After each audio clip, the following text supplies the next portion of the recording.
on lovers' sighs, warm ourselves in lovers' eyes, bathe ourselves with lovers' tears, clothe ourselves with lovers' fears, arm ourselves with lovers' darts, hide ourselves in lovers' hearts. When you know us, you'll discover that we almost live on lovers. Yes, we live on lovers. Tripping hither, nobody knows where or whither. We must dance and we must sing round about our fairy ring. We are dainty little fairies, ever singing, ever dancing. We indulge in our vagaries in a fashion most entrancing, most entrancing, most entrancing. Tripping hither, tripping thither, nobody knows why or whither.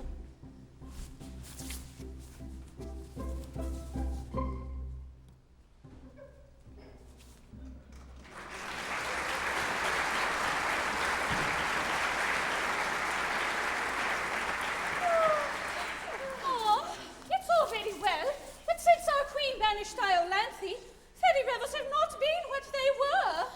Iolanthe was the life and soul of fairyland. Why, she wrote all our songs and arranged all our dances. We sing her songs and we trip her measures, but we don't enjoy ourselves. To think that 25 years have elapsed since she was banished. What could she have done to have deserved so terrible a punishment? Something awful. She married a mortal. Oh, is it injudicious to marry a mortal? Injudicious! It strikes at the root of the whole fairy system. By our laws, the fairy who marries a mortal dies. But Iolanthe didn't die. No, she did not.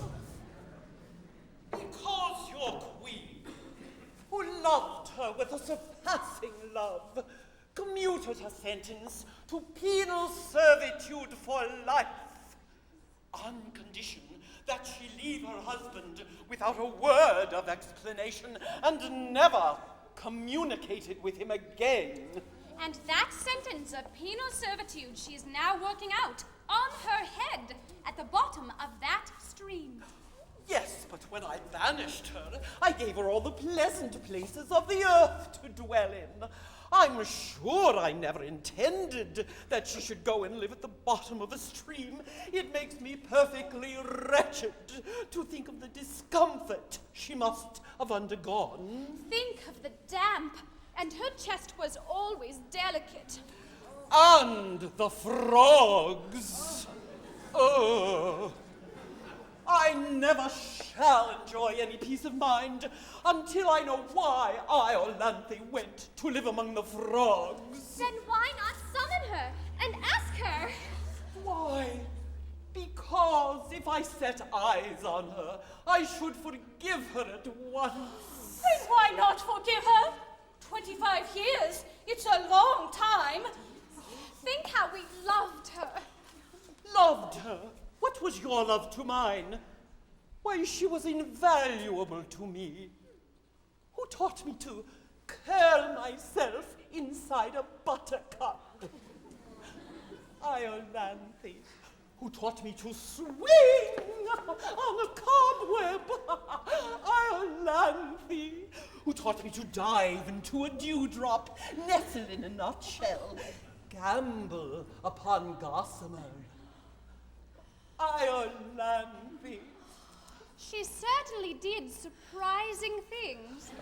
Oh, give her back to us, great queen, for your sake, if not for ours. Oh, I should be strong, but I am weak.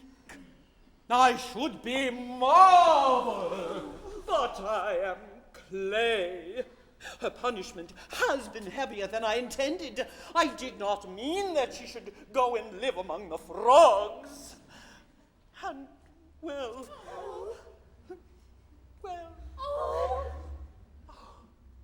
it shall be as you wish. It shall be as you wish.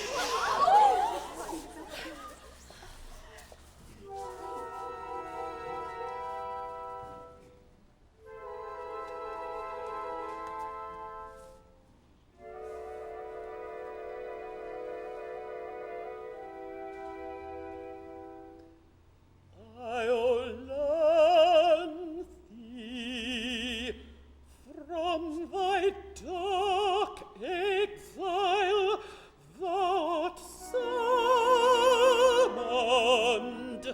Come to our call, come, come, I'll learn thee. I'll learn thee. I'll learn thee. Come to our call. I'll learn thee. I'll learn thee.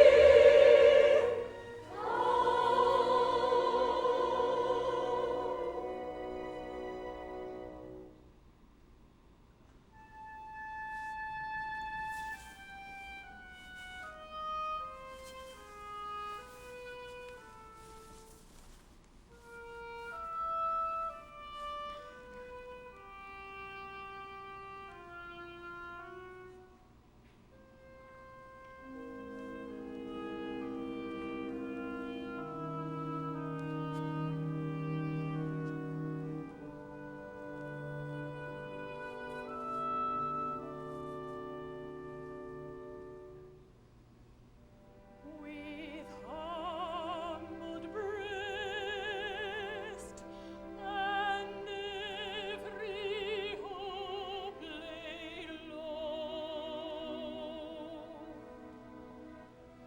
to thy behest, offended Queen, I bow. For a dark sin against our fairy laws, we sent thee into lifelong banishment. But mercy holds her sway within our hearts. Rise, rise, that burdened. Hold on.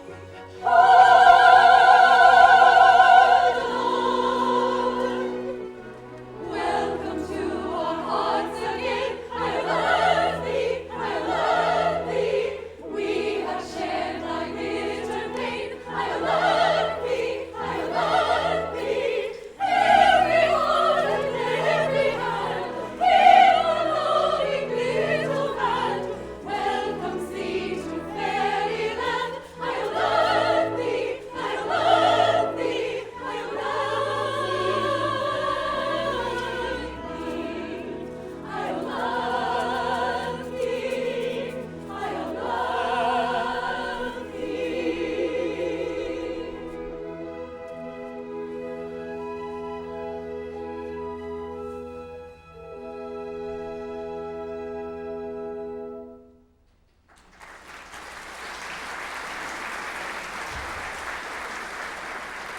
And now tell me, with all the world to choose from, why on earth did you decide to live at the bottom of that stream?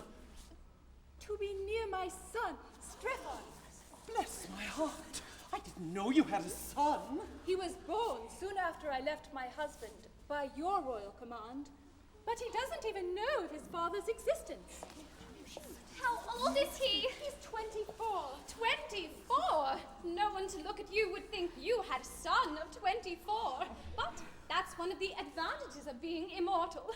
We never grow old. Oh, is he pretty? Oh, he's extremely pretty. But he's inclined to be stout. Oh. I've no objection to stoutness. In moderation.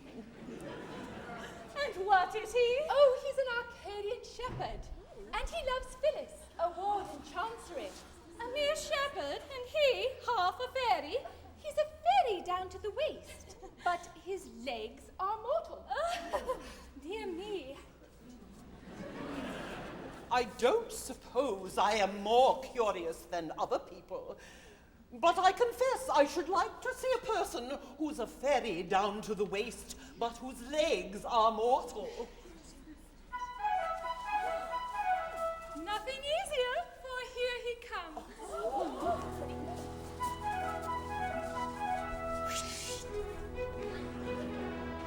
Good morrow, good mother. Good mother, good morrow. By some means or other, pray banish your sorrow. With joy beyond telling, my bosom is swelling, so join in a measure expressive of pleasure. For I'm to be married today, today. Yes, I'm to be married today. Yes, he's to be married today, today. Yes, he's to be married today.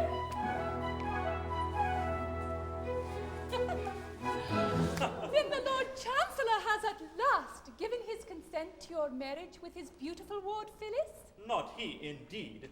To all my tearful prayers, he answers, A shepherd lad is no fit helpmate for a ward of chancery. I stood in court, and there I sang him songs of Arcady, with flageolet accompaniment, in vain. At first he seemed amused, and so did the bar, but quickly wearying of my song and pipe, he bade me get out. A servile usher then, in crumpled bands and rusty bombazine, led me, still singing, into Chancery Lane. I'll go no more. I'll marry her today and brave the upshot, be what it may. But who are these? Oh, Strephon, rejoice with me. My queen has pardoned me. Pardon you, mother. This is good news indeed. And these ladies are my beloved sisters. Your sisters? Then they are my aunts. A pleasant piece of news for your bride on her wedding day. Hush. My bride knows nothing of my fairyhood. I dare not tell her, lest it frighten her. She thinks me mortal and prefers me so. Your fairyhood doesn't seem to have done you much good. Much good? My dear aunt, it's the curse of my existence. What's the use of being half a fairy? My body can creep through a keyhole, but what's the use of that when my legs are left kicking behind? I can make myself invisible, down to the waist, but that's of no use when my legs remain exposed to view. My brain is a fairy brain, but from the waist downwards I'm a gibbering idiot. My upper half is immortal, but my lower half grows older every day, and someday or other must die of old age. What's to become of my upper half when I've buried my lower half, I really don't know. I see your difficulty. But with a fairy brain, you should seek an intellectual sphere of action. Let me see. I've a borough or two at my disposal. How would you like to go into Parliament? A fairy member. That would be delightful. I'm afraid I should do no good there either. You see, down to the waist, I'm a Tory of the most determined description. But my legs are a couple of confounded radicals, and on a division they'd be sure to take me into the wrong lobby. You see, they're 2 to 1, which is a strong working majority. Don't let that distress you. You shall be returned as a liberal conservative. And your legs shall be our peculiar care. I see your majesty does not do things by half. No, we are fairies down to the feet. Fare thee well, attractive stranger. Fare thee well, attractive stranger. Wouldst thou be in doubt or danger, peril or perplexity, call us and we'll come to thee. I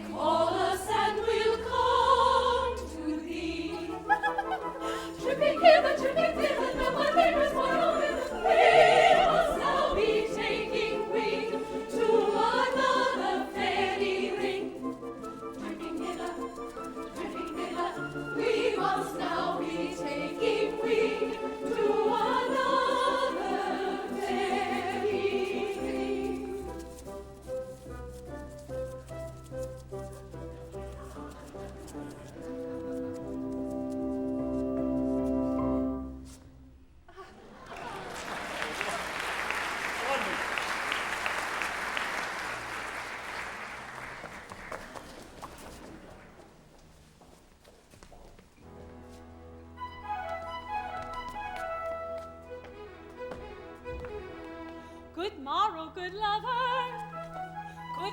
good morrow, I prithee discover, steal, purchase, or borrow some means of concealing the care you are feeling, and join in unmeasured expressive of pleasure, for we're to be married today, today. Yes, we're to be married today.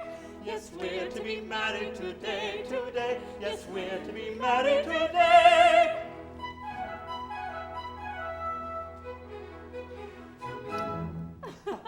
Oh, my Phyllis. And today we are to be made happy forever. Oh, well, we're to be married. It's the same thing.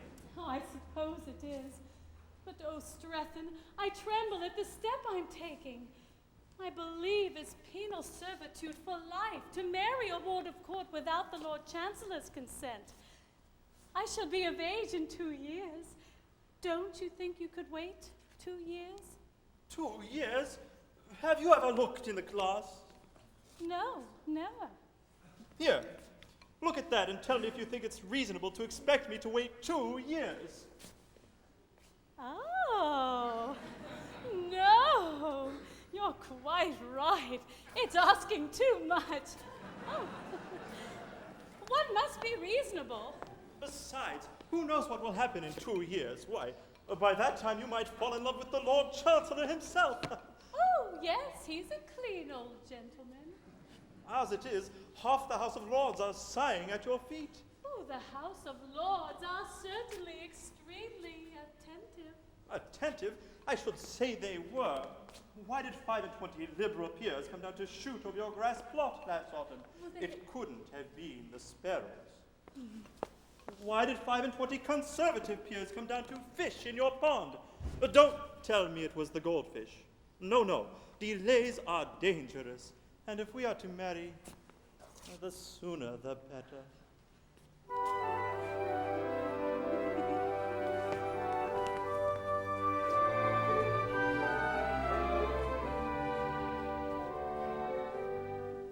None shall part us from each other. One in life and death are we. All to one another. I to thee and thou to me.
tan, sing, boom. Bow, bow, ye lower middle classes. Bow, bow, ye tradesmen, bow, ye masses. Blow the trumpets, bang the brasses. Tan, tan, ta-ra, tan, ta-ra, tan, ta-ra, tan, ta-ra, tan, ta-ra. Sing, boom, sing, boom. We are peers of higher station. Paragons of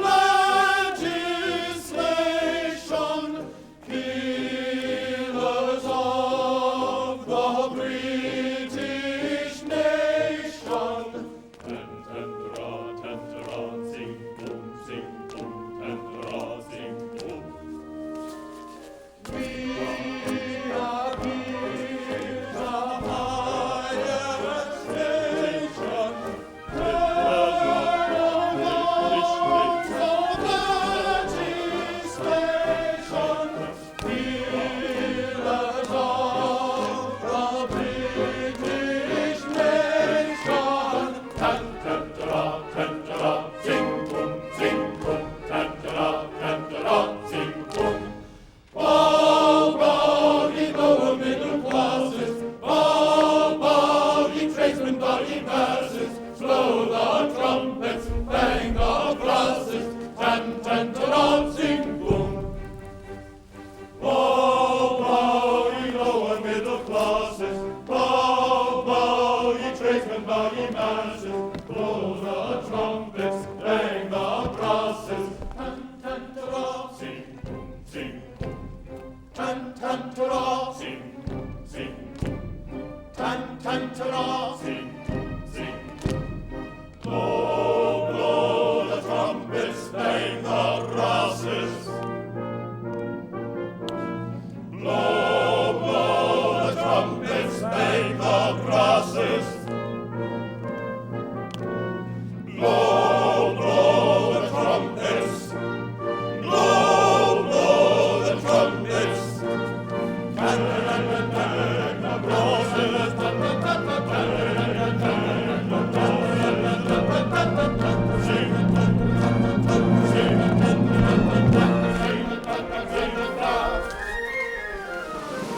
Bow ye lower middle classes, bow ye tradesmen, bow ye masses, bow ye lower middle classes, bow ye tradesmen, bow ye masses.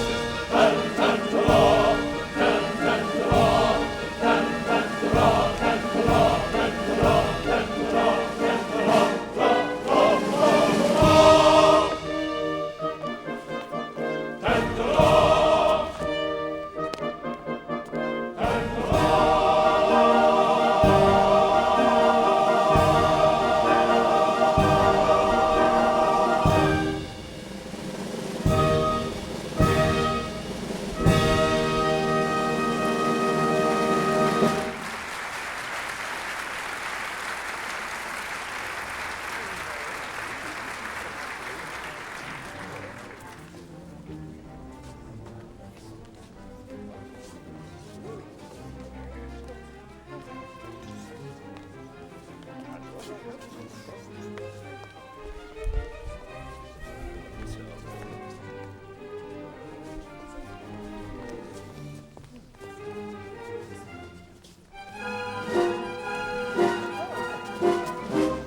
The law is the true embodiment of everything that's excellent. It has no kind of fault or flaw, and I, the Lords, embody the law.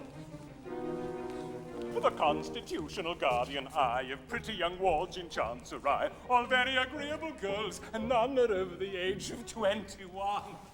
Oh, a pleasant occupation for a highly susceptible chancellor. A pleasant occupation for a highly susceptible chancellor. But though the compliment implied inflates me with legitimate pride, it nevertheless can't be denied that it has its inconvenient side. For I'm not so old and I'm not so plain, and I'm quite prepared to marry again, but there'd be the deuce to pay in the Lords if I fell in love with one of the wards. Which rather tries my temper, for I'm such a susceptible chancellor. Which rather tries his temper, for he's such a susceptible chancellor. And everyone who'd marry a ward must come to me for my accord, and in my court I sit all day, giving agreeable girls away.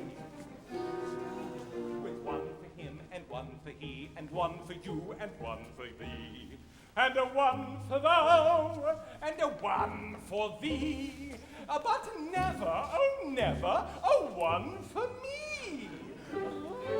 Which is exasperating for a highly susceptible chancellor. Which is exasperating for a highly susceptible chancellor.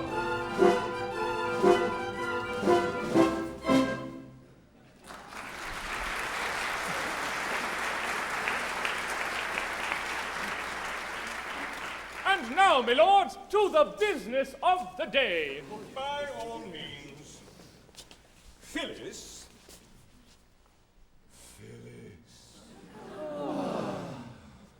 Who is a ward of court, has so powerfully affected your lordships that you have appealed to me in a body to give her to whichever one of you she may think proper to select. And a noble lord has gone to her cottage to request an immediate attendance. It would be idle to deny that I myself have the misfortune to be singularly attracted by this young person. My regard for her is rapidly undermining my constitution. 3 months ago, I was a stout man. I need say no more. If I could reconcile it with my duty, I should unhesitatingly award her to myself. For I can conscientiously say that I know no man who is so well fitted to render her exceptionally happy. Yeah. But such an award would be open to misconstruction, and therefore it would have a personal inconvenience. I waive my claim. My lord, I desire on the part of this house to express its sincere sympathy with your lordship's most painful position. I thank your lordships. The feelings of a Lord Chancellor who is in love with a ward of court are not to be envied. What is his position? Can he give his own consent to his own marriage with his own ward? Can he marry his own ward without his own consent? And if he marry his own ward without his own consent, can he commit himself for contempt of his own court? And if he commit himself for contempt of his own court, can he appear by counsel before himself and move for arrest of his own judgment? Ah, my lords, it is indeed painful to have to sit upon a woolsack which is stuffed with such thorns as these. My lords, I have much pleasure in announcing that I have succeeded in inducing the young person to present herself at the bar of this house.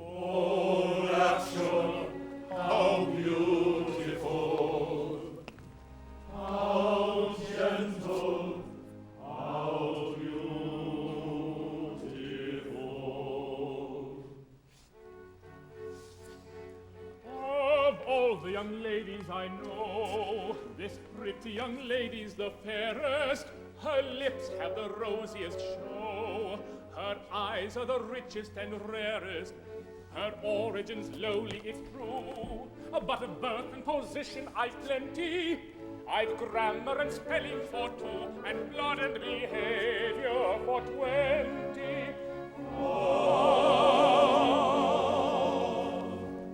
Her origin's lowly it's true, I've grammar and spelling for 2, Of birth and position is plenty, with blood and behavior for 20. Of birth and position I've plenty, with blood and behavior for 20.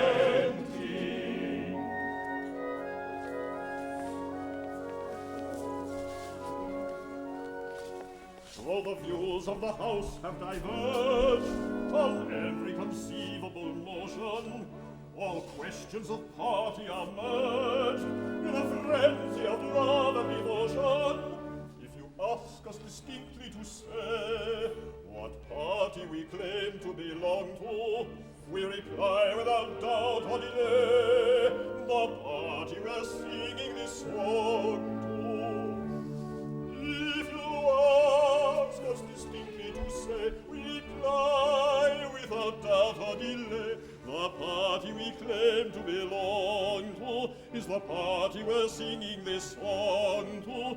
The party we claim to belong to is the party we're singing this song to.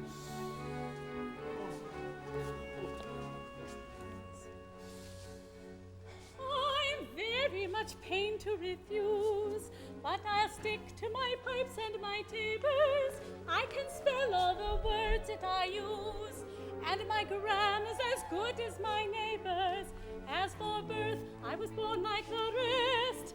My behavior is rustic but hearty, and I know it'll turn for the best when I want a particular party.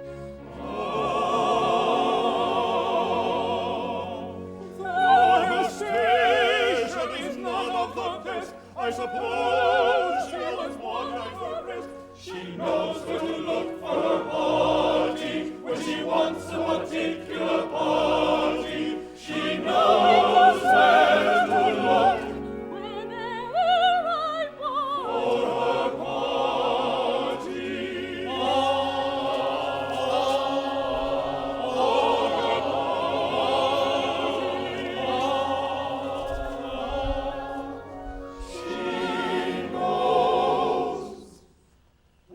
to look for her party.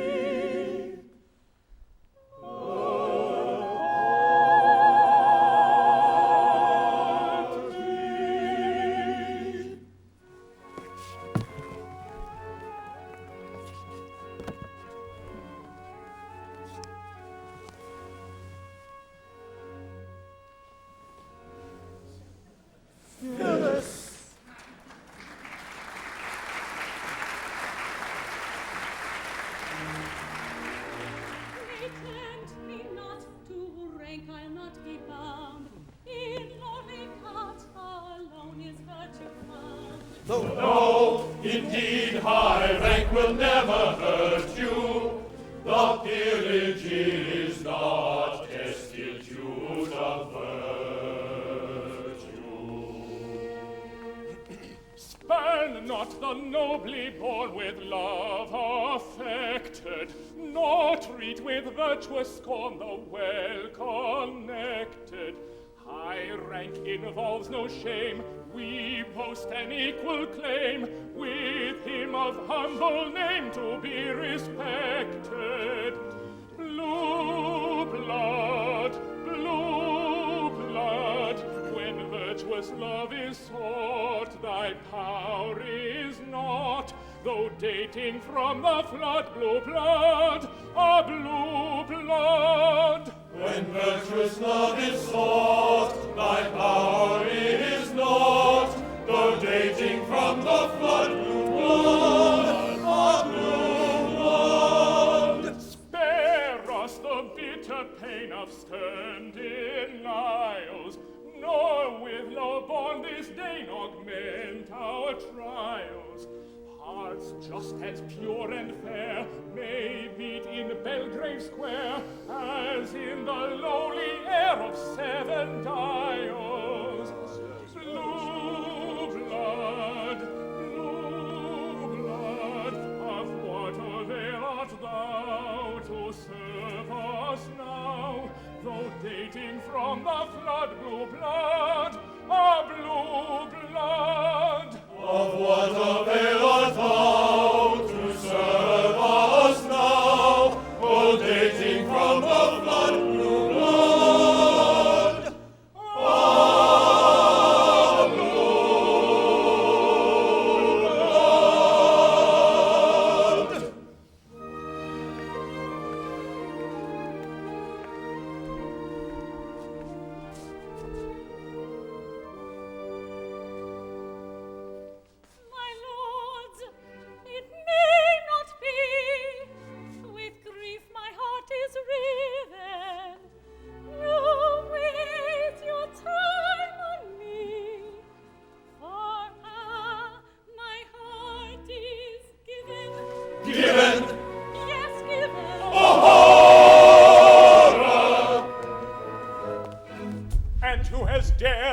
to brave our high displeasure, and thus defy our definite command.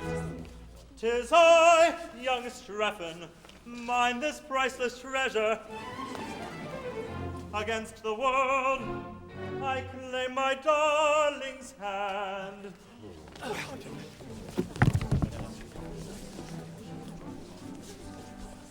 A shepherd I, A shepherd he, of Arcady, of Arcady, betrothed are we, betrothed are they, and mean to be espoused today. A shepherd he, I, of Arcady, a shepherd he, I, of Arcady, betrothed are they, and mean to be espoused today. Nicht ist nur, was das Namenberger, wo ihr wohnen, Tannenlichterger. It is hard, now we lately, let's depart, dignified and stately. Let's depart, dignified and stately, dignified and stately, dignified and stately, dignified and stately, dignified and stately, dignified and stately.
And now, sir, what excuse have you to offer for having disobeyed an order of the Court of Chancery? My lord, I know no courts of chancery. I go by nature's acts of parliament. The bees, the breeze, the seas, the rooks, the brooks, the gales, the vales, the fountains, and the mountains cry, "You love this maiden, take her, we command you." 'Tis writ in heaven by the bright barbed dart which leaps forth into lurid light from each grim thundercloud. The very rain pours forth her sad and solemn sympathy. When chorused nature bids me take my love, shall I reply, "Nay, but a certain chancellor forbids it"? Sir, you are England's Lord High Chancellor, but are you chancellor of birds and trees, king of the winds, and prince of thunderclouds? No. It's a nice point. I don't believe I ever met it before. But my difficulty is that at present there's no evidence before the court that chorused nature has interested herself in the matter. No evidence? You have my word for it. I tell you, she bade me take my love. No, but my good sir, you mustn't tell us what she told you. It's not evidence. Now, an affidavit from a thunderstorm, or a few words on oath from a heavy shower, would meet with all the attention they deserve. And have you the heart to apply the prosaic rules of evidence to a case which bubbles over with poetical emotion? Distinctly. I have always kept my duty strictly before my eyes, and it is to that fact that I owe my advancement to my present distinguished position.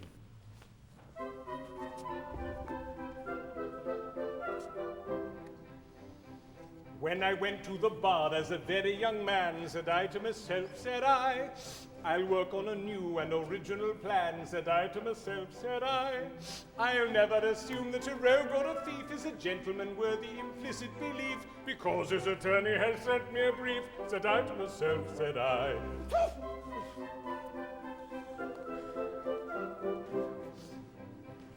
Ere I go into court, I will read my brief through, said I to myself, said I. And I'll never take work I'm unable to do, said I to myself, said I. My learned profession I'll never disgrace by taking a fee with a grin on my face when I haven't been there to attend to the case, said I to myself, said I.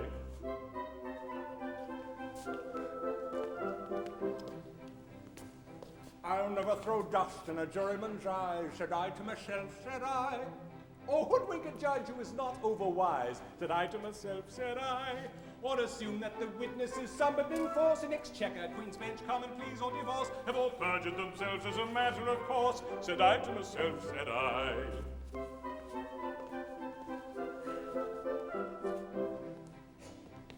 In other professions in which men engage, said I to myself, said I, the army, the navy, the church, and the stage. Said I to myself, said I, professional license if carried too far, your chance of promotion will certainly mar, and I fancy the rule might apply to the bar, said I to myself, said I.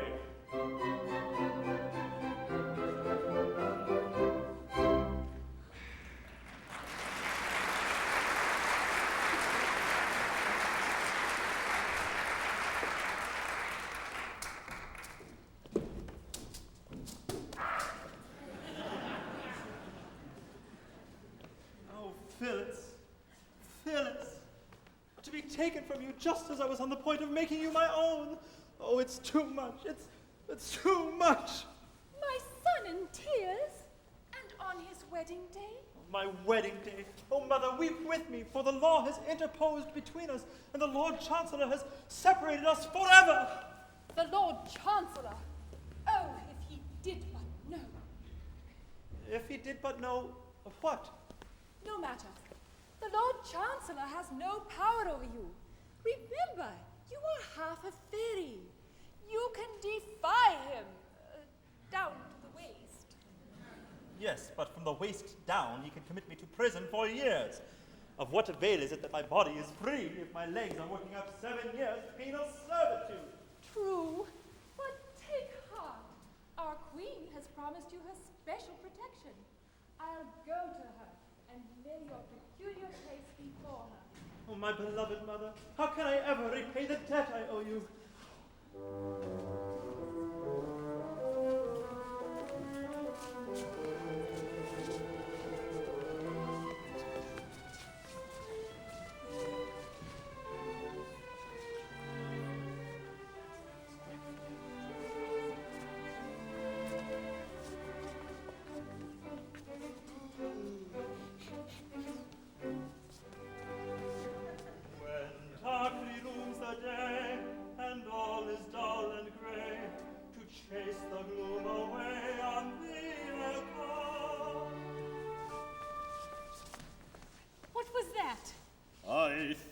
I heard him say that on a rainy day, to while the time away on her he'd call.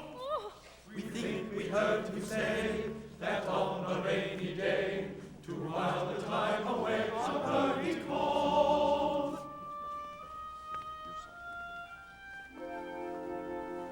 When tempest wreck thy path, and all is drear and dark, if thou shouldst need an ark, I'll give thee one.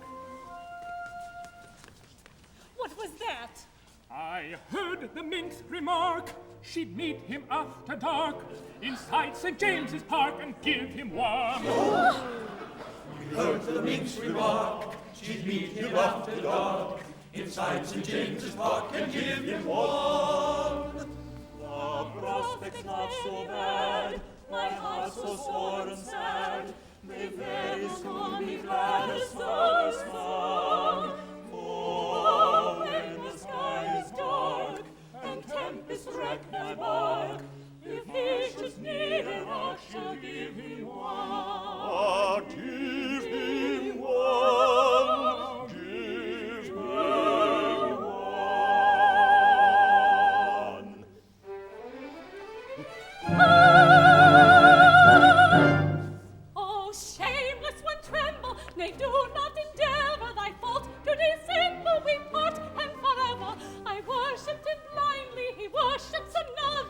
attend to me kindly, this lady's my mother.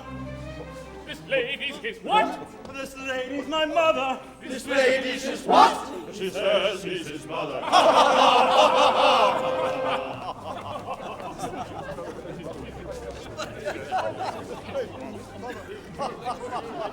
What means this mirth unseemly that shakes the listening earth? The joke is good extremely and justifies our mirth. This gentleman is seen with a maid of 17, a taking of his dolce far niente, and wonders he'd achieved, for he asks us to believe she's his mother, and he's nearly 25. Recollect yourself, I pray, and be careful what you say, as the ancient Romans said, Vestina lente. For I really do not see how so young a girl can be the mother of a man of 25.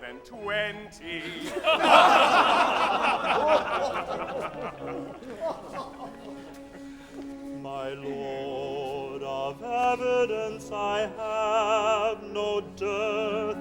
She is, has been, my mother from my birth. In babyhood upon her lap I lay, with infant food she moistened my clay. Had she withheld the succor she supplied, by hunger quelled your Strephon might have died. Had that refreshment been denied, indeed our Strephon might have died. Had that refreshment been denied, indeed our Strephon might have died. But as he's not his mother, it appears, why weep his heart unnecessary tears. And by what law should we so joyously rejoice because our Strephon did not die? Oh, rather let us pipe awry, because our Strephon did not die. That's very true, let's pipe our eye, because our Strephon did not die.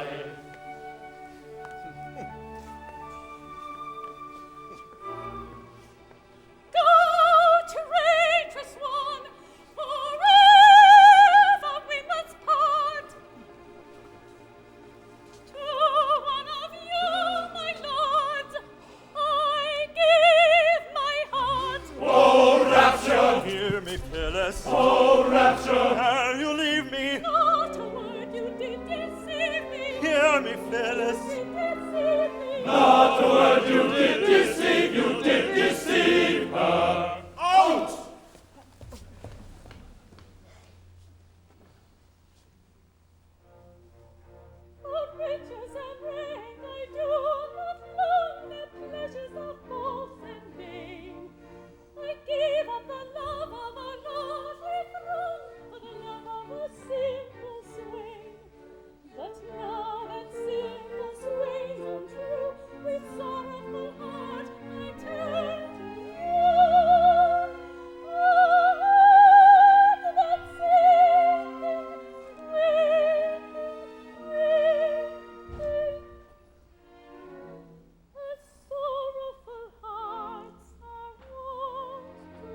what?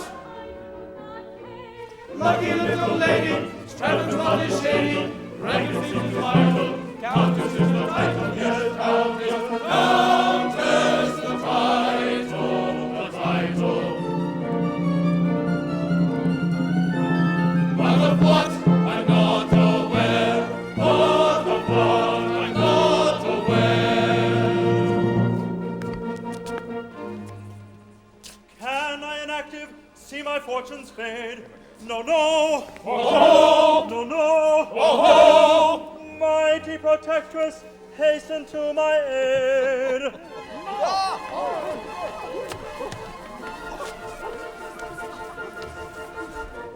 Tripping hither, tripping thither, nobody knows why or whither.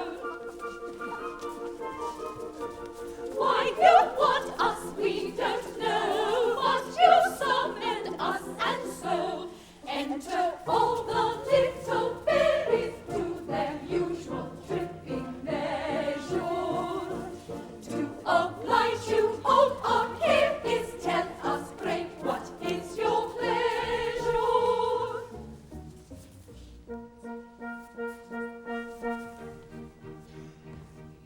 The lady of my love has caught me talking to another. Oh, fly, our Stratton is a rogue. I tell her very plainly that the lady is my mother. Tarantiddle, all day. She won't believe my statement and declares we must be parted, because on a career of double dealing I have started, then gives a hand to one of these and leaves me broken-hearted. Tarantiddle, all day. A cruel one to separate two lovers from each other. Oh, fly, our Stratton's not a rogue. You've done him an injustice, for the lady is his mother. Taradiddle, tall-on-nay. That fable perhaps may serve his turn as well as any other. I didn't see her face, but if they fondled one another, and she's but 17, I don't believe it was his mother. Taradiddle, Tall-on-nay. I have often had a use for a thoroughbred excuse of a sudden, which is English for repente. But of all I ever heard, this is much the most absurd, for she's 17 and he is 5 and 20. She is 17 and he is 4 and 5 and 20. Oh, fly, our Stratton is a rogue. Now listen, pray to me, for this parent act will be cleared in nobody at all contradict certainty. Her age upon the date of his birth was -8. If she's 17 and he is 5 and 20. If she is 17 and he is only 5 and 20. To say she's not his mother is an utter folly. Oh, fly, our Stratton is a rogue. Perhaps his brain is addled and it's very melancholy. Taradiddle, tall-on-nay. I wouldn't say a word that to be reckoned as injurious, but to find a mother younger than his son is very curious, and that's the kind of mother that is usually spurious. Taradiddle, tall-on-nay.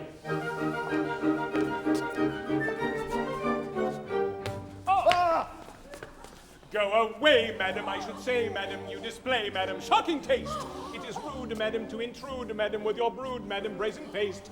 You come here, madam, interfere, madam, with a peer, madam, I am one. You're aware, madam, what you dare, madam, so take care, madam, and be gone. That is the same, madam, I should say, madam, they display, madam, shocking taste. It is rude, madam, to allude, madam, to your brood, madam, brazen-faced. We don't fear, madam, any peer, madam, no, my dear, madam, this is one.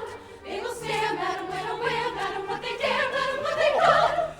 Guarded by these puny mortals, I will launch from fairy portals all the most terrific wonders in my armory of wonders. Should they launch terrific wonders, how then repent their blunders? That's a shame, madam, I should say, madam, These I puny mortals, it is rude, madam, to allude, madam, to your fairy face. portals, We don't fear, madam, any fear, madam, no, my dear, madam, this is one. wonders They will stare, madam, in what my they dare, madam, what they dare, madam, what they dare, madam, what they dare. They will stare, madam, what they dare, what they dare, what they dare.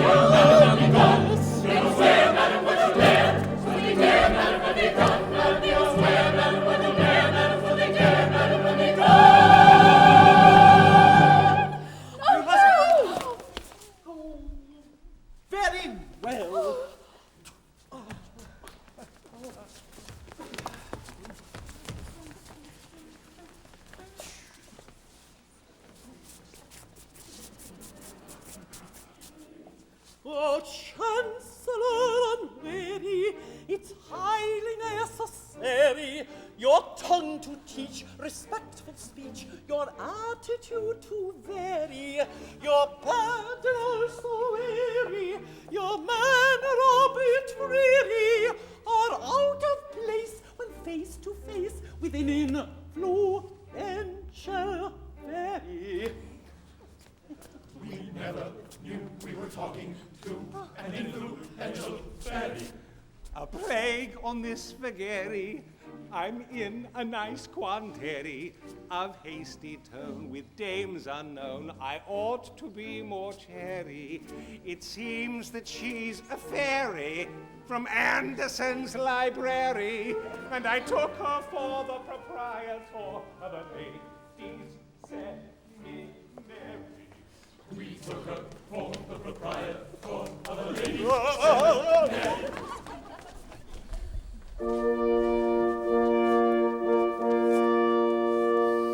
When next your houses do assemble, you may tremble.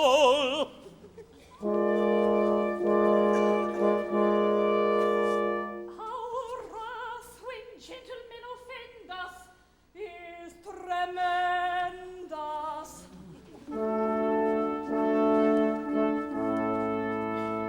They meet who underrate our calling, doom appalling.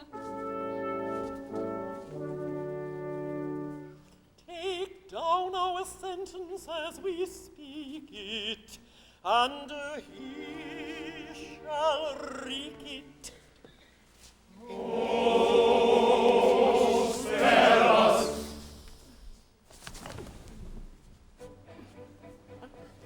Henceforth strife and cast away, crooks and pipes and ribbons all gay, flocks and herds that bleat and blow, into Parliament you shall go. Into Parliament he shall go, backed by their supreme authority. He'll command a large majority. Into Parliament, Parliament, Parliament, he shall go. Into Parliament he shall go. Into Parliament, Parliament, Parliament, he shall go. Into Parliament he shall go. In the parliamentary hive, liberal or conservative, Whig or Tory, I don't know, but into Parliament you shall go. Into Parliament he shall go, backed by their supreme authority. He'll command a large majority. Into Parliament, Parliament, he shall go. Into Parliament he shall go. Into Parliament, Parliament, he shall go. Into Parliament he shall go.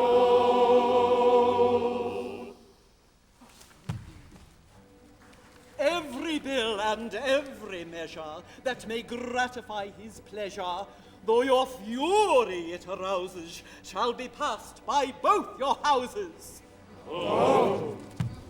You shall sit, if he see reason, through the grouse and salmon season. No! He shall end the cherished rights you enjoy on Friday nights. No! He shall prick that annual blister, marriage with deceased wife's sister. Mercy! Title shall ennoble then all the common councilmen. Spare us! Here shall teem in Christendom, and a duke's exalted station be attainable by competitive examination.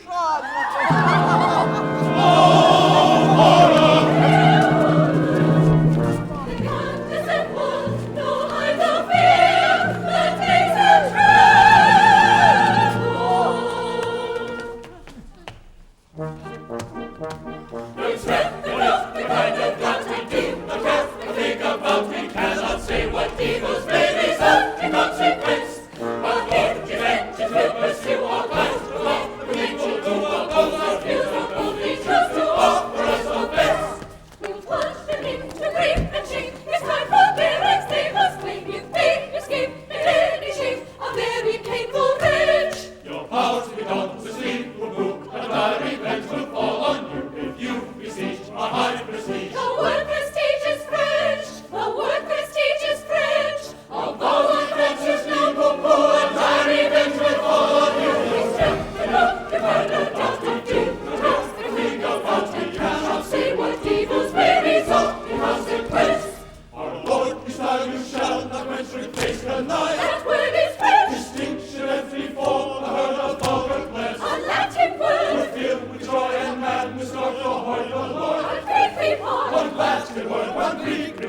one that's French. Your Lord, please, I will quickly quench with base canaille. That word is French. Distinction ends before a herd of vulgar plebs. A Latin word. Will fill with joy and madness start the hoi polloi. One Greek remark. One Latin word, one Greek remark, and one that's French. We'll strip the off, defend the right, and give across. We keep the public, cannot say what evils may result in consequence. One gift is left to still pursue our crimes. The people who oppose our views will only choose to offer us offense. Need a wait, away you fly, your breath and hate, we thus defy. Need a wait, away you fly, your breath and hate, we thus defy. You need not wait, away you fly, your threat, hate, we thus defy. Away you go sky high, your threatened hate, we thus defy, we thus defy.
chap remains on sentry, go to chase monotony. He exercises of his brains, that is, assuming that he's got any. Though never nurtured in the lap of luxury, yet I admonish you, I am an intellectual chap, and think of things that would astonish you. I often think it's comical, fa-la-la, fa-la-la, how nature always does contrive, fa-la-la-la, that every boy and every gal that's born into the world alive is either a little liberal or else a little conservative. Fa-la-la, fa-la-la, is either a little liberal or else a little conservative.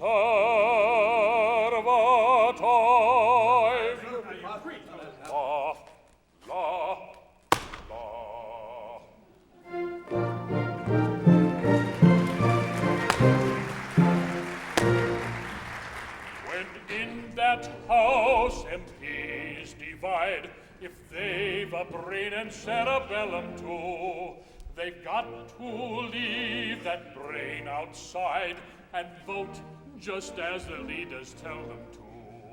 But then the prospect of a lot of dull MPs in close proximity, all thinking for themselves, is more than man can face with equanimity.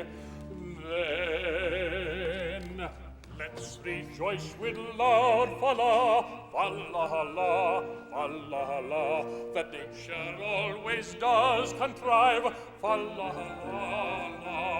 that every boy and every gal that's born into the world alive is either a little liberal or else a little conservative. Fa-la-la, fa-la-la, is either a little liberal or else a little conservative.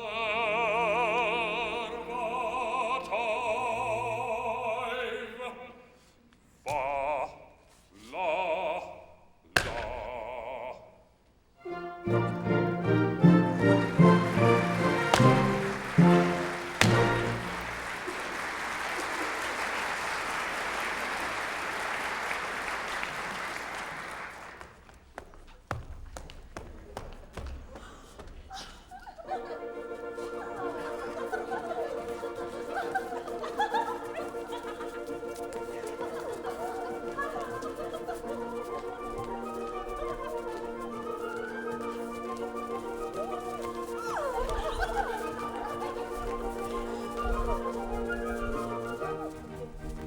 Stephen's a member of Parliament, carries every bill he chooses to his measures all assent, showing their theories and their uses. Whigs and Tories dim their glories, giving an ear to all the stories. Lords and Commons are both in the blues. Strephon makes them shake in their shoes, shake in their shoes, shake in their shoes, shake in their shoes, shake in their shoes. Strephon makes them shake in their shoes and their shoes. Parliament, all abuses is a part of partisan, somehow nobody now refuses. Whigs and Tories dim their glories, giving an ear to all his stories, carrying every bill he may wish. Here's a pretty kettle of fish, kettle of fish, kettle of fish, kettle of fish, kettle of fish. Here's a pretty kettle of fish. Strephon's a member of Parliament, carries every bill he chooses to his measures all assent, carries every bill he may wish, carries every bill he may wish. Here's a pretty kettle of fish.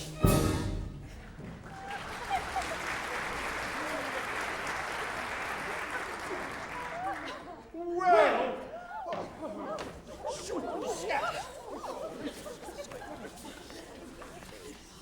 You seem annoyed. Annoyed? I should think so. Why, this ridiculous protege of yours is playing the deuce with everything. Tonight is the second reading of his bill to throw the peerage open to competitive examination. and he'll carry it too. Carry it. Of course he'll carry it. He's a parliamentary Pickford. He carries everything.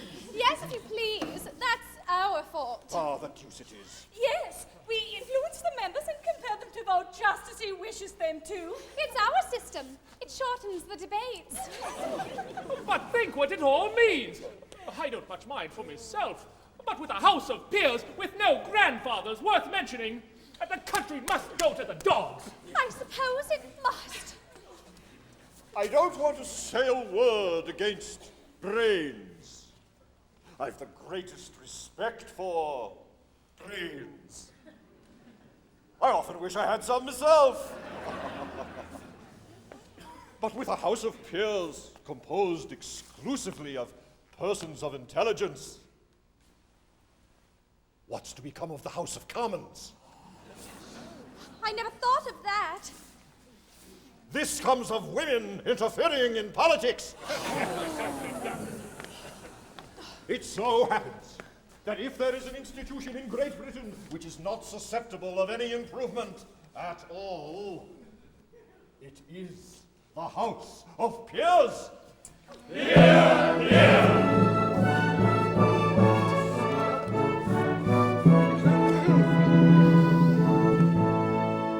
When Britain really ruled the waves in good Queen Bess's time, the House of Peers made no pretense to intellectual eminence or scholarship sublime.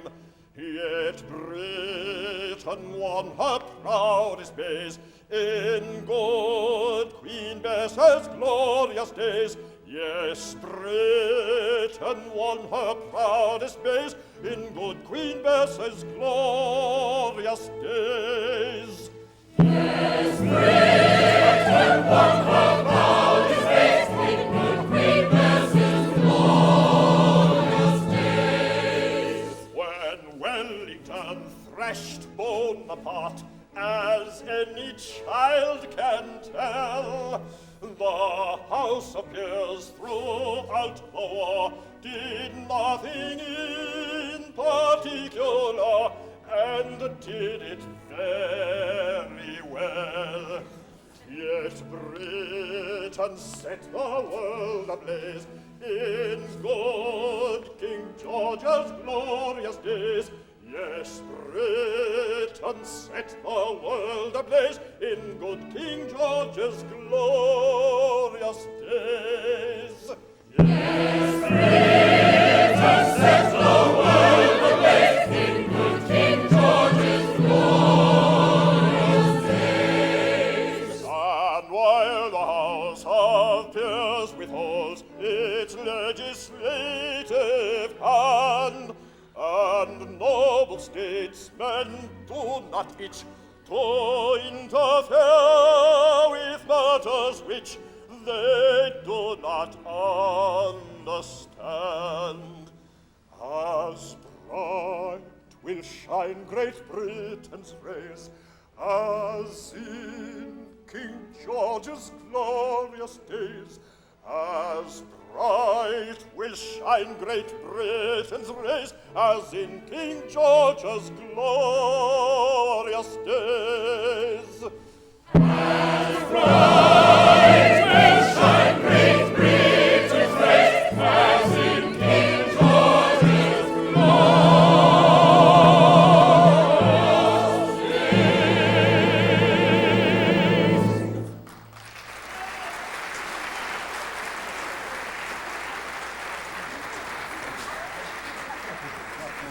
Charming persons, are they not?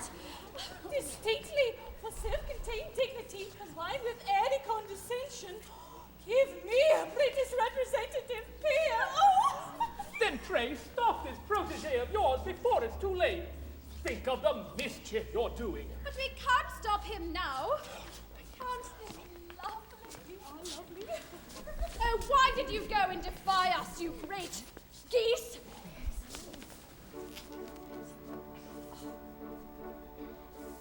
In vain to us you plead. Don't go. Your prayers we do not heed. Don't go. It's true we sigh, but don't suppose a tearful eye forgiveness shows. Oh no, we're very cross indeed. Yes, very cross. Don't go.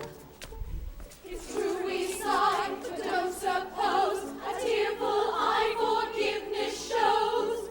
Oh no, we're very cross indeed.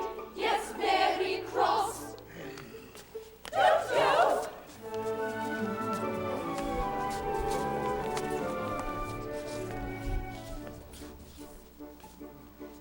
Your disrespectful sneers.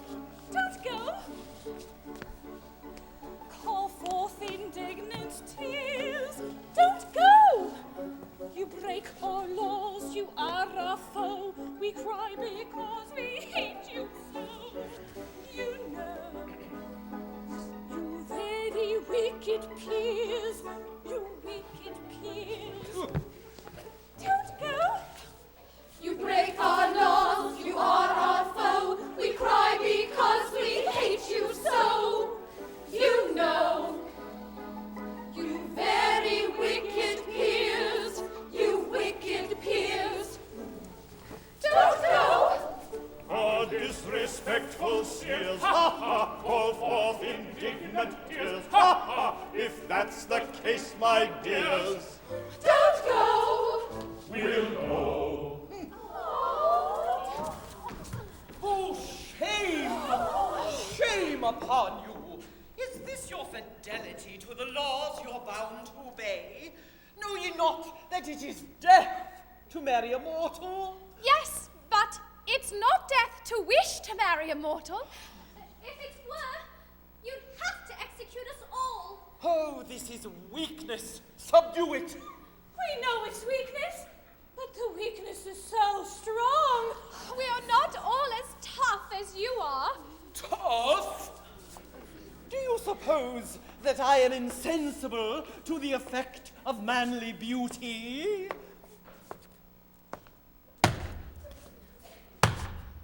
Look at that man. A perfect picture. Who are you, sir? Private Willis, B Company, 1st Grenadier Guards. You're a very fine fellow, sir. I am generally admired.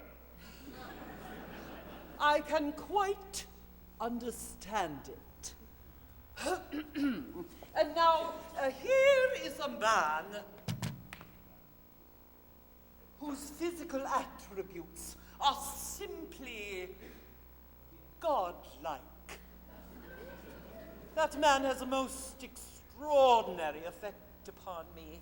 If I yielded to a natural impulse, I should fall down and worship that man.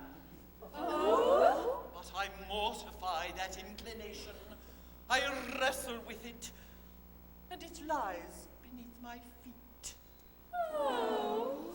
That is how I treat my regard for that man.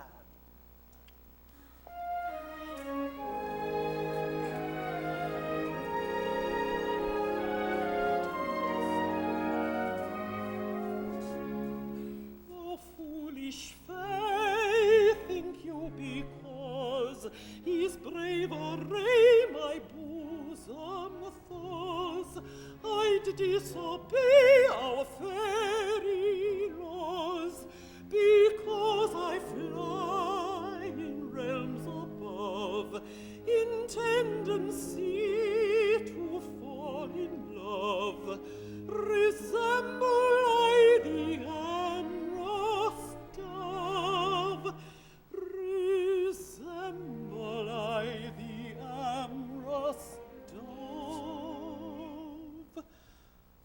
Oh, amorous dove, type of Ovidius Mesa, this heart of mine is soft as thine, although I dare not say so.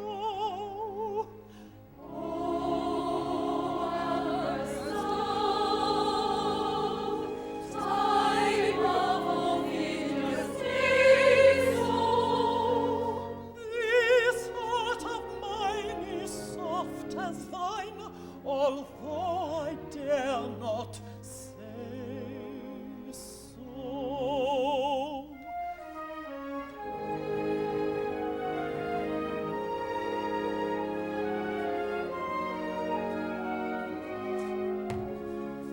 On fire that glows with heat intense, I turn the hose of common sense, and out it goes at small expense.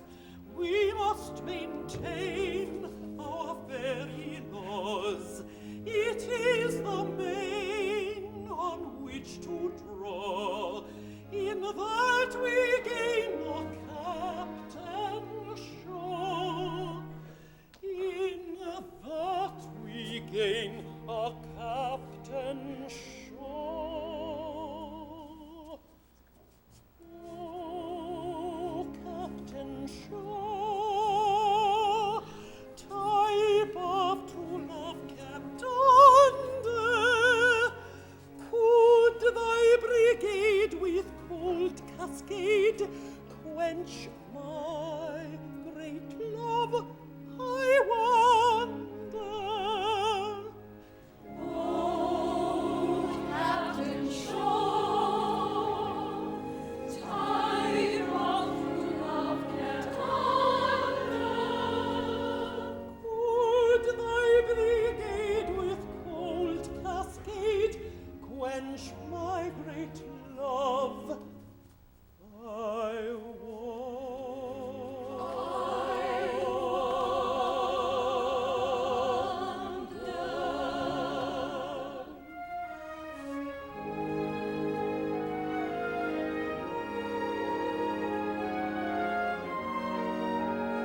enough to make any girl happy.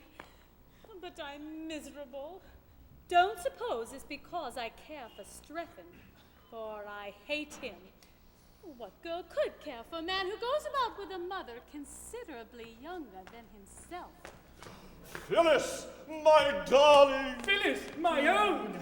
Don't! How dare you! Oh, but perhaps you're the two noblemen I'm engaged to? I am one of them. I am the other. Oh, then, my darling, my own. Well, have you settled which it's to be? Not altogether. It's a difficult position. It would be hardly delicate to toss up. On the whole, we would rather leave it to you. How can it possibly concern me? You are both rich, you are both earls, and you are both plain. So we are, at least I am. Oh, so am I. No, no. Oh, yes, I am indeed very plain. Well, well, perhaps you are. You see, there is nothing to choose between you. If one of you would forego his title and distribute his estates among his Irish tenantry, why then I should see a reason for accepting the other.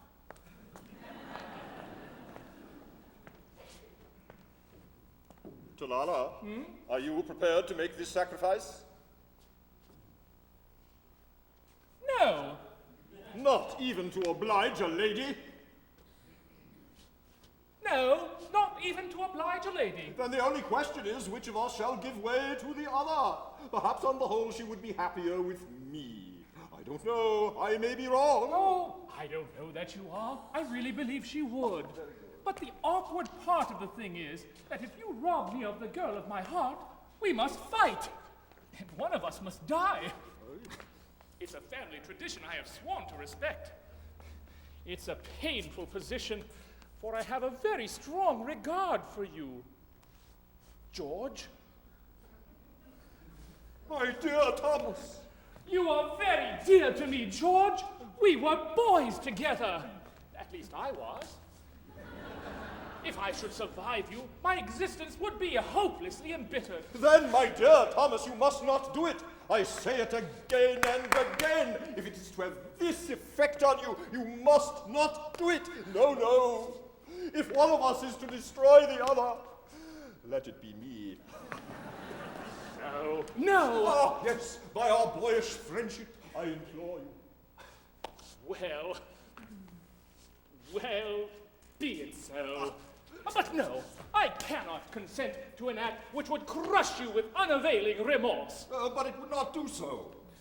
Oh, I should be very sad at first. Oh, who would not be? But it would wear off. I like you very much, but not perhaps as much as you like me. George, you're a noble fellow.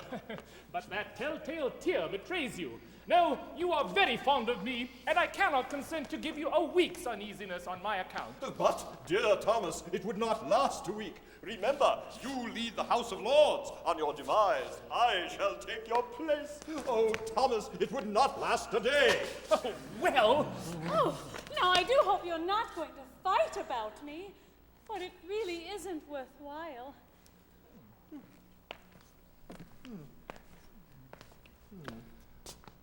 Well, I don't believe it is. Nor I. The sacred ties of friendship are paramount. Though perhaps I may incur your blame, the things of you I would not do in friendship's name. And I may say I think the same. Not even love should rank above through friendship's name. Then freely pray be mine the blame. Forget your craze and go your ways in friendship's name. In friendship's name. Oh, many a man in friendship friendship's name has yielded fortune, rank, and fame, but no one yet in the world so wide has yielded up a promised right, except of friendship, all the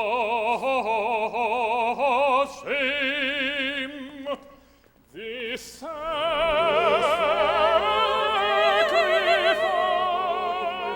to thy dear name, accept this sacrifice to thy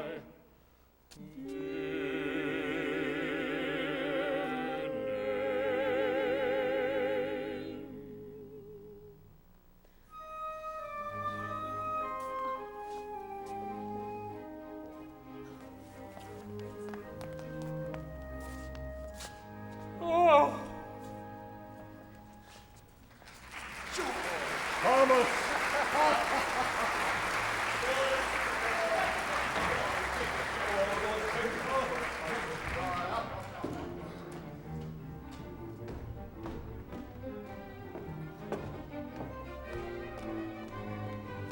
Love unrequited robs me of my rest. Love, a hopeless love, my ardent soul encumbers. Love, nightmare-like, lies heavy on me chest, and weaves itself into my midnight slumbers.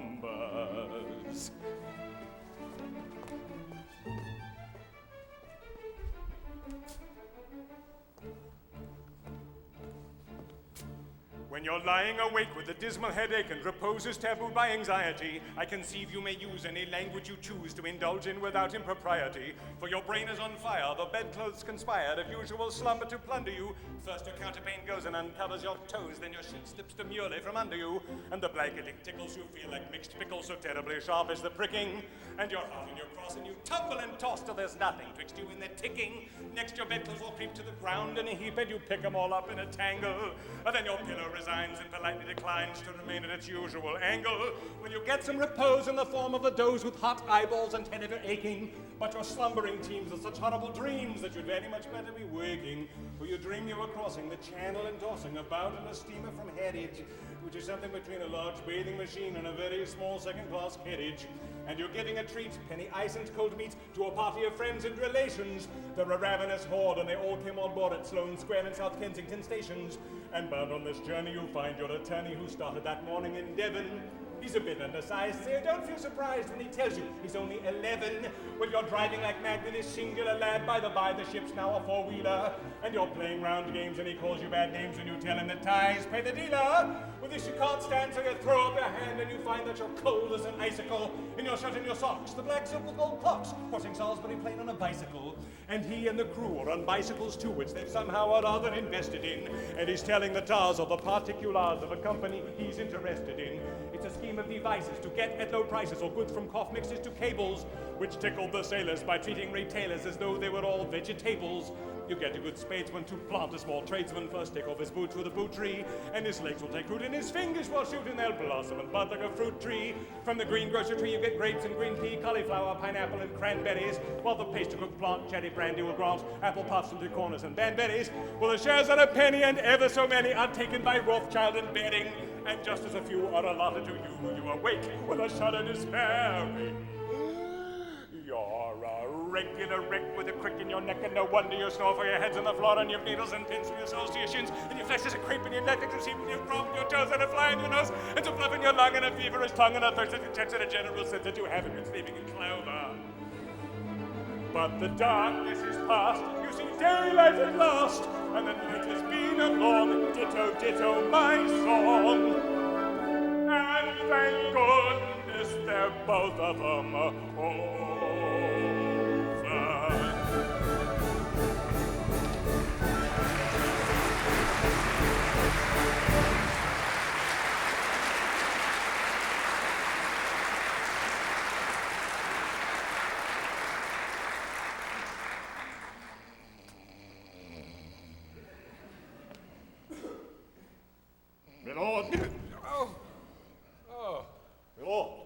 very much distressed to see your lordship in this condition. Ah, my lord, it is seldom that a Lord Chancellor has reason to envy the position of another, but I am free to confess that I would rather be 2 earls engaged to Phyllis than any other half-dozen noblemen upon the face of the globe. Yes, it's an enviable position when you're the only one. Oh, yes, no doubt most enviable. At the same time, seeing you thus, we naturally say to ourselves, this is very sad. His lordship is constitutionally as blithe as a bird. He trills upon the bench like a thing of song and gladness. His series of judgments in F sharp, given andante in 6/8 time, are among the most remarkable effects ever produced in a court of chancery. He is perhaps the only living instance of a judge whose decrees have been awarded the honor of a double encore. How can we bring ourselves to do that which would deprive the Court of Chancery of one of its most attractive features? I feel the force of your remarks. Oh, but I am here in 2 capacities, and they clash, my lords, they clash.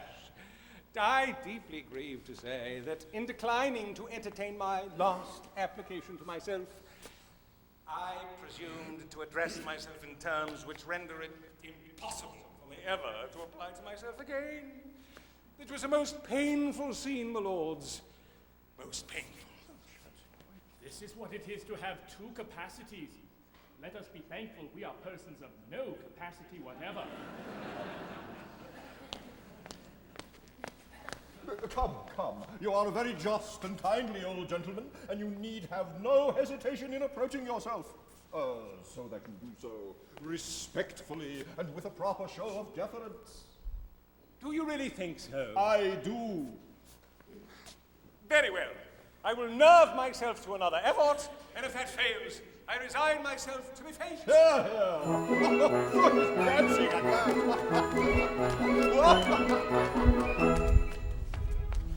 If you go in, you're sure to win. Yours will be the charming maid. Be your law, the ancient saw. Fate hath never won, fair lady. Never, never, never. Fate hath never won, fair lady. Every journey has an end, where the worst affairs will mend. Guard the dawn when day is nigh. Hustle your horse and don't say die.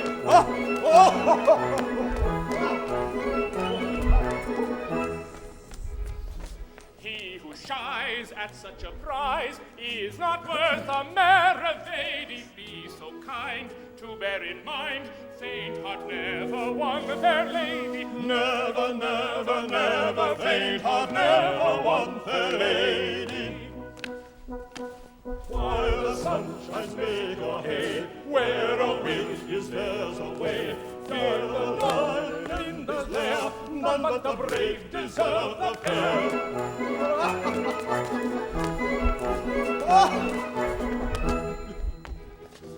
I'll take heart and make a start, though I fear the prospect's shady. Much I'd spend to gain my end. Faint heart never won fair lady. Never, never, never, faint heart never won fair lady. Nothing venture, nothing win. Blood is thick, but water's thin. In for a penny, in for a pound. It's love that makes the world go round. Nothing venture, nothing win. Blood is thick, but water's thin. In for a penny, in for a pound. It's love that makes the world go round.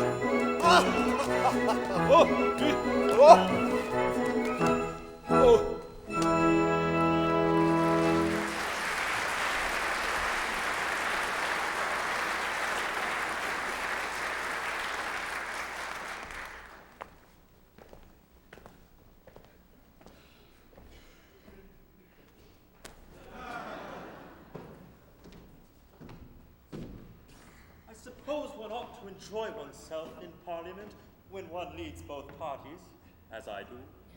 But I'm miserable. poor broken-hearted fool that I am. Oh, Phyllis, Phyllis. Yes? Phyllis! But I suppose I should say, my lady. I've not yet been informed which title your ladyship has pleased to select. I haven't quite decided. You see, I have no mother to advise me.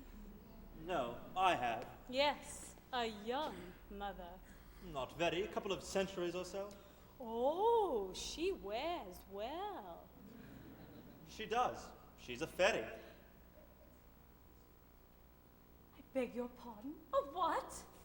Oh, I've no longer any reason to conceal the fact. She's a fairy. A fairy? Well, but that would account for a good many things. Then I suppose you're a fairy. I'm half a fairy.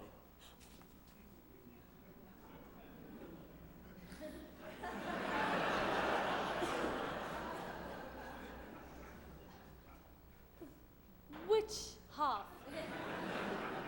The upper half, down to the westward. Oh, my dear. But there's nothing to show it. Don't do that. Why didn't you tell me all this before? I thought you would take a dislike to me. But as it's all off, you may as well know the truth. I'm only half a mortal. Oh, but I'd rather have half a mortal I do love than half a dozen I don't. Oh, I think not. Go to your half dozen. Oh, it's only two, and I hate him.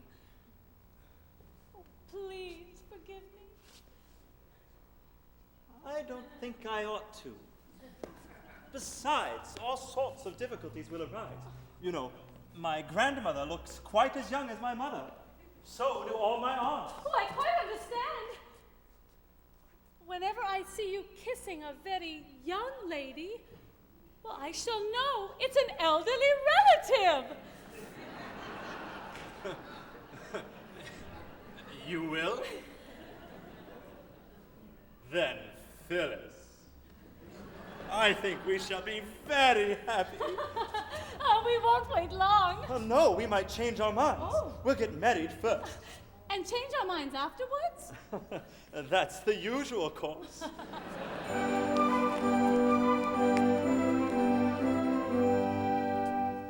If we're weak enough to tarry ere we marry, you and I, of the feeling I inspire, you may tire by and by. For peers with flowing coffers press their offers, that is why I am sure we should not tarry ere we marry, you and I. If we're weak enough to tarry ere we marry, you and I, with the more attractive lady to the lady you may fly.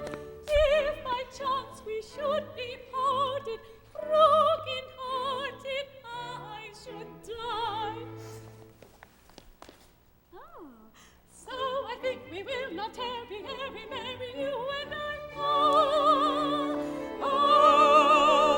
If we're weak enough to tarry ere we marry, you and I, of the feeling I inspire, you may tire by and by. Of the feeling I inspire, you may tire by and by. If we're weak enough to tarry ere we marry, you and I, of the feeling I inspire, you may tire by and by. So I think we will not tarry ere we marry, you and I, you and I, you and I.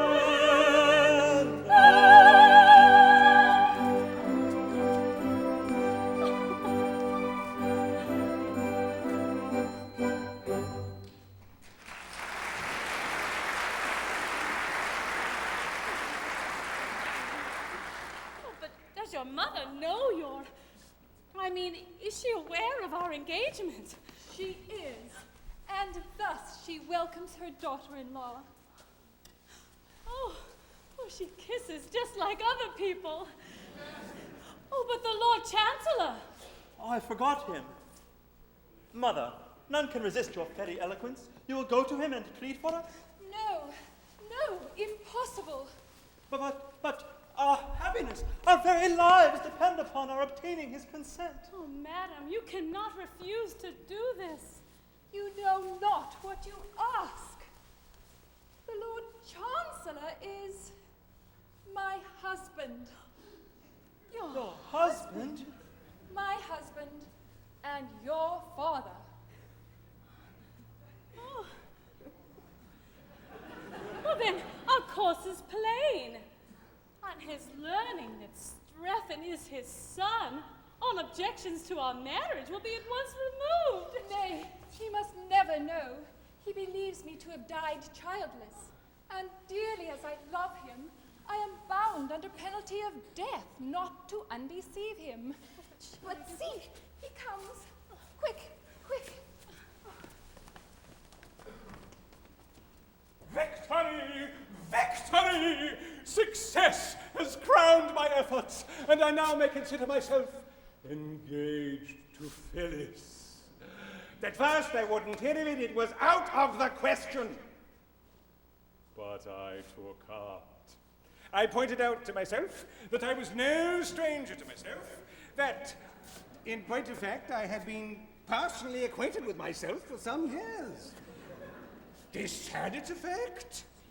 I admitted that I had watched my professional advancement with considerable interest, and I handsomely added that I yielded to no one in admiration for my private and professional virtues. This was a great point gained. I then endeavored to work upon my feelings, conceive my joy when I distinctly perceived a tear glistening in my own eye. Reluctantly, after a severe struggle with myself, I reluctantly, most reluctantly, consented.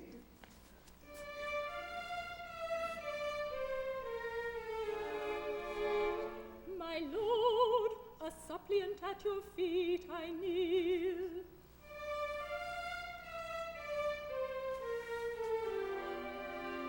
Oh, listen to a mother's fond appeal.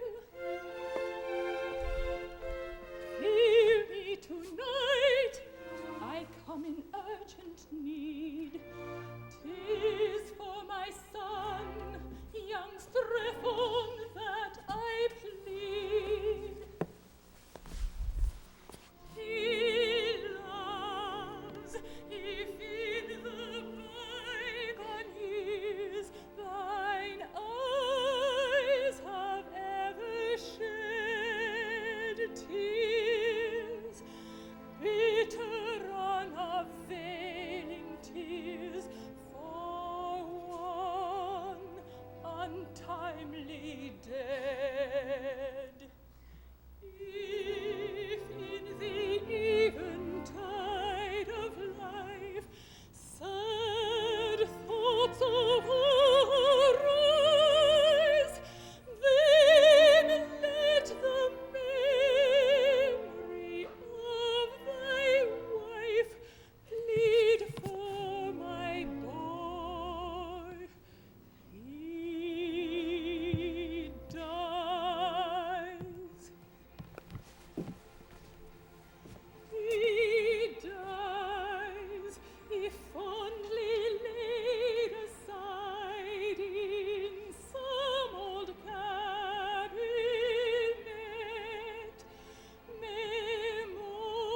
Memorials of thy long dead bride lie dearly treasured yet. Then let her hallowed bride address her little dainty loves, her waving gowns, her faded dress, plead for my boy.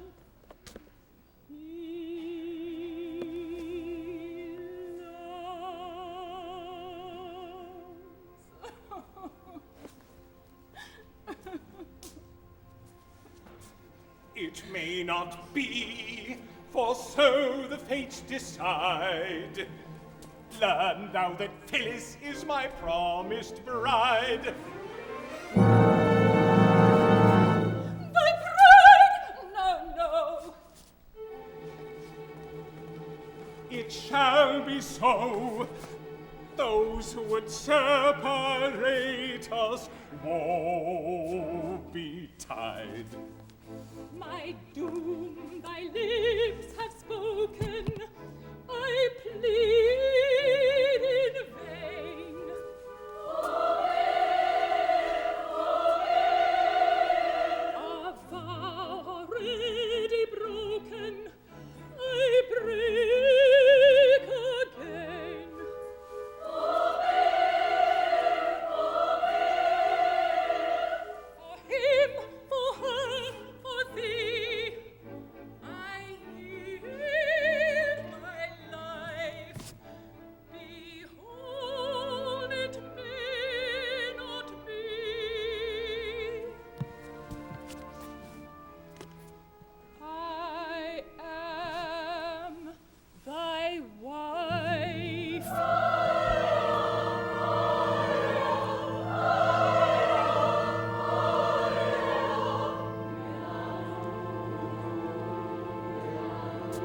bravest.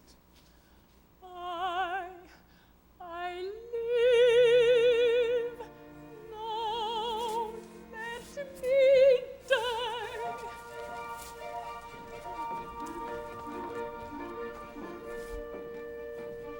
Once again thy vows are broken.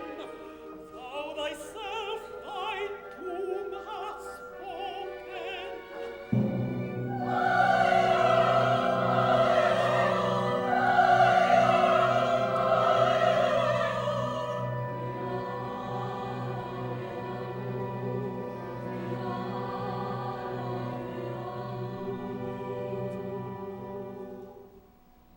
Bow thy head to destiny, death thy doom, and thou shalt die.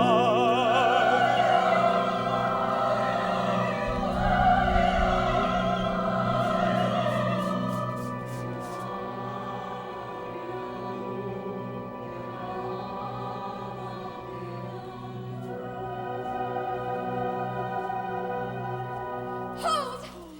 If Ireland thee must die, so must we all. For as she has sinned, so have we. What? Here are all fairy duchesses, marchionesses, countesses, viscountesses, and baronesses. It's our fault. They couldn't help themselves. It seems they have helped themselves. And pretty freely, too. You have all incurred death. But I can't slaughter the whole company. And yet the law is clear. Every fairy must die who marries a mortal. Allow me, as an old equity draftsman, to make a suggestion. The subtleties of the legal mind are equal to the emergency. Well, the thing is really quite simple. The insertion of a single word will do it. Let it stand that every fairy shall die who doesn't marry a mortal. And there you are, out of your difficulty at once. We like your humor.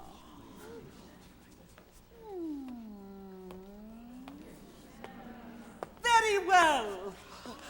Private Willis. Mum? To save my life, it seems I must marry at once.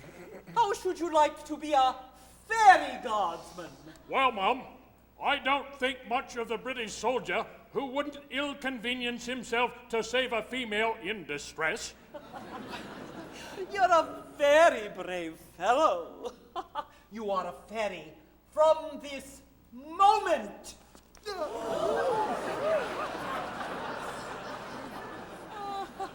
And you, my lords, what say you? Will you join our ranks? Well, now that the Peels are to be recruited entirely from people of intelligence, I really don't see what use we are down here, do you, Talala? None whatever. Good. Then away we go to Fairyland.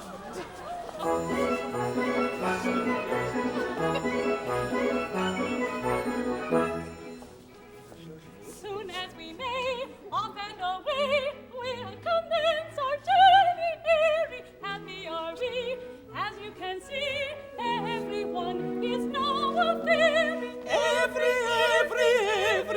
Everyone is now a fairy. Though as a general rule we know, 2 strings go to every bow. Make up your mind that grief will bring, if you do bow to every string. Though as a general rule we know, 2 strings go to every bow. Make up your mind that grief will bring, if you do bow to every string.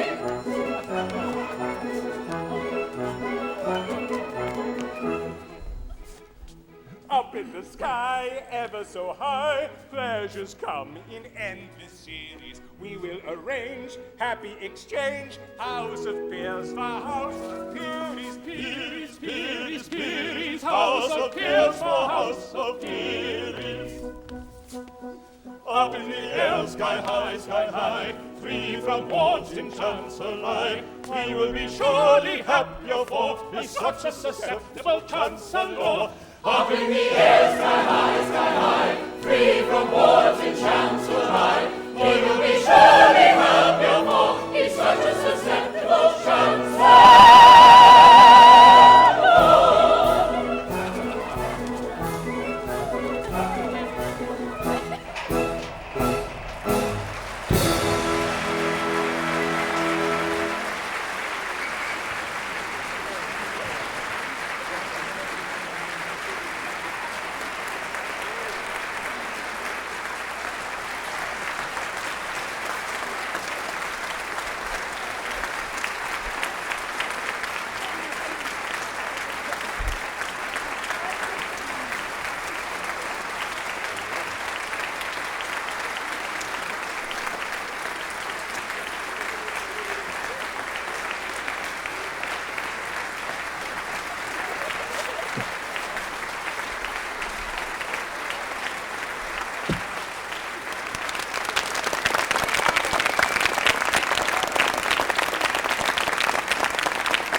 Thank you very much, ladies and gentlemen. You've been a wonderful audience for this, our final performance of Iolanthe. And isn't it comforting to know that in America, idiots don't inherit political positions, we elect them instead.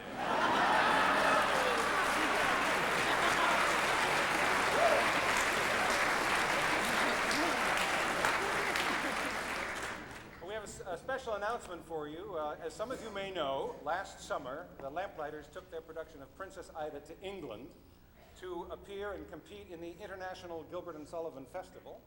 And they came back with the grand prize for the best production of the festival. And that